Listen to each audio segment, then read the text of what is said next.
বৈষম্য ছাত্র বিরোধী জনতা তোমাদেরকে সেলুট সালাম।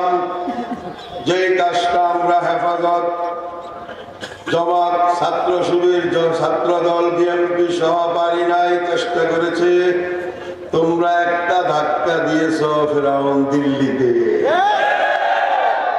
এখন আমাদের সামনে একটাই ফেরাউন, সেই ফেরাউন নাম নরেন্দ্র মোদী। যতক্ষণ পর্যন্ত শরীরে এক ফোঁটা রক্ত থাকবে, কসবাতুল হিন্দে গিয়ে দিল্লিতে কালিমার পতাকা উঁচু হবে ইনশাআল্লাহ।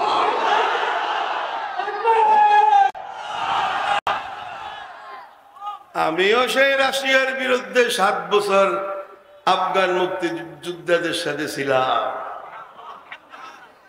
আপনারা যেমন সাইকেল চালান, কাঁচামরিচ আনতে যান, বাজার আনতে যান, হেলিকপ্টার আমাদের কাছে সাইকেলের মতো। আমরা মরিচ কিনতে যাইতাম হেলিকপ্টার দিয়ে। এত সহজ আমাদের কাছে। ফিরআউন যে কিভাবে সেখানে ধ্বংস হয়েছে এখন তো সময় নাই, সময় হলো টোটাল 10 মিনিট। কিন্তু প্রস্তুতি গ্রহণ করুন মুসলিয়ানে কেরাম, দিল্লিতে কালিমার পতাকা উঁচু করতে হবে ইনশাআল্লাহ। যুবক ভাই, এখন থেকে সমস্ত কবিরা গুনাহগুলো বর্জন করো। এই মোবাইল তোমাদেরকে ধ্বংস করে দিতেছে, তোমাদের লাইফ জীবন যৌবনকে ধ্বংস করে দিতেছে। যখন সেখান থেকে গজবাতুল হিন্দের ডাক আসবে, যুবক আর মুসলমান পাওয়া যাবে না। এখন থেকে প্রস্তুতি গ্রহণ করুন ইনশাআল্লাহ। এত সুন্দর একটা ব্যবস্থা হয়ে গিয়েছে। এই স্কুল কলেজ ভার্সিটির ছাত্রদেরকে ভালোবাসবেন, তাদেরকে বুকে জড়ায় ধরবেন, তাদেরকে ভালো কাজে অংশগ্রহণ করার জন্য চেষ্টা করবেন। তারা আমাদেরকে অর্ধেক আমাদের কাজ তারা করে দিয়েছে। আমরা সবাই ইসলামী দলগুলো একসাথ হয়ে এখন যদি আরেকটা ধাক্কা দেই, শাহজালাল ইয়ামানির দেশে খেলাফত প্রতিষ্ঠিত হয়ে যাবে। গত রমজানে আমি গেলাম খেলাফত দেখার জন্য কাবুলে। যায়া দেখি আল্লাহু আকবার, আফগানিস্তানে কি সুন্দর আর শান্তি কাহাকে বলে, সুবহানাল্লাহ। 10 কেজি আঙ্গুর 190 টাকা, কিশমিশ 65 টাকা, পেস্তা বাদাম 460 টাকা, আখরুট মাত্র 700 টাকা। যদি সেই কাবুলের সাথে আমাদের সম্পর্ক হয়ে যায়, দূতাবাস খুলে যায়, অর্থনৈতিক ভাবে ভারতের কোমর ভেঙে দিতে হবে। এই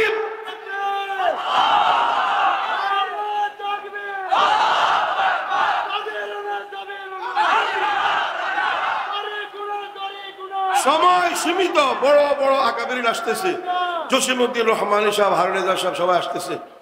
আমার নির্দিষ্ট সময় মুসল্লিয়ানে কেরাম ইনশাআল্লাহ বলুন, ইনশাআল্লাহ, আরে জোর বলুন ইনশাআল্লাহ। সেখানে যাইয়া দেখি খেলাফত ব্যবস্থা কি সুন্দর। একটা ঘটনা বলি, গেলাম জুমার নামাজ পড়তে, যাইয়া দেখি শহরের সমস্ত স্বর্ণের দোকানগুলো খোলা। স্বর্ণের বড় বড় বড় বক্সের ভিতরে স্বর্ণ, টাকার ভান্ডিল টেবিলের উপরে, দোকানদার নাই, কাস্টমার নাই। 74টি স্বর্ণের দোকান খোলা। কিন্তু ভাই মানুষ কোথায়? একটু সামনে গেলাম, সেখানে যাইয়া দেখি পুলিশ আসতেছে। পুলিশের দাঁড়িয়েও নাই, মোছও নেই। কিরে ভাই, আমরা তো তাদের ভাষা জানি, কৃষ্ণাই কৃষ্ণাই তালেব ইনজাবিয়া ইনজাবিয়া, এই ছোট্ট তালেব এদিকে আসো এদিকে আসো। স্বর্ণ টাকা, দোকানদার নাই, কাস্টমার নাই। ওই গাড়ির উপরে লেখা আমর বিল মারুফ নাহি আনিল মুনকার, ভালো কাজের আদেশ করে, অসৎ কাজের নির্দেশ করে। তোমাদের এত ছোট্ট পুলিশ, তুমি কি পড়ো? ওই মিজান পড়ি। তুমি কি পড়ো? ওই নাহমির পড়ি। তুমি কি পড়ো? হেদায়েতুন্নাহ পড়ি। তোমরা কি করো? যারা নামাজ 1 রাকাত পায় না তাদেরকে গ্রেফতার করি। তো তোমাদের স্বর্ণ আর এখানে চোরে নেবে না, টাকা আর স্বর্ণ? কই চোর জুমার নামাজের প্রথম কাতারে আছে। কেন কেন কেন? বলে সে জানে 6,52,000 বর্গ কিলোমিটারে আয়াত প্রতিষ্ঠিত হয়ে গেছে। চোর চুরি করবে দূরের কথা, চোখ দিয়েও তাকাবে না।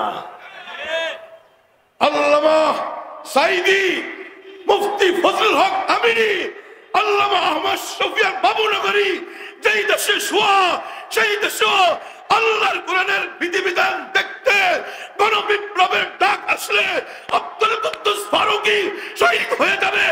যারা যারা রাজি আছো দাঁড়িয়ে যাও।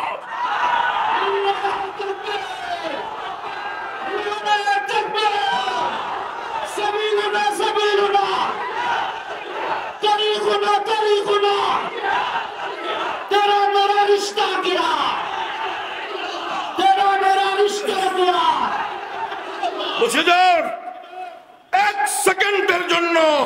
এখন থেকে কোন ফেরাউনকে আর ছাড় দেওয়া হবে না। লাস্ট দিল্লির ফেরাউনের বিরুদ্ধে গজওয়াতুল হিন্দ হবে, একটি 2 মিনিট মহাযুদ্ধ হবে। 1400 বছর পূর্বে নবী মুহাম্মদ বলে দিয়েছেন গজওয়াতুল হিন্দ, হিন্দুস্তানে মহাযুদ্ধ হবে। আমরা বাঁচবো কি বাঁচবো না? আপনারা যুবক ভাই প্রস্তুতি গ্রহণ করুন। যখন ওলামায়ে রব্বানি হক্কানি ডাক দিবে সেই গজওয়ায় যাবেন। আবু হুরায়রা পাশে বসা ছিল। আবু হুরায়রা বলে, ইয়া রাসূলুল্লাহ, সেই গজওয়ার কি ফজিলত? কয় বদরের সওয়াব পাওয়া যাবে। সাথে সাথে আবু হুরায়রা বললেন, ফাইন আদরাকতুহা উনফিকু মালি ওয়া নাফসি, আমি যদি সেই জিহাদ পাই জানমাল কুরবান করে দিব।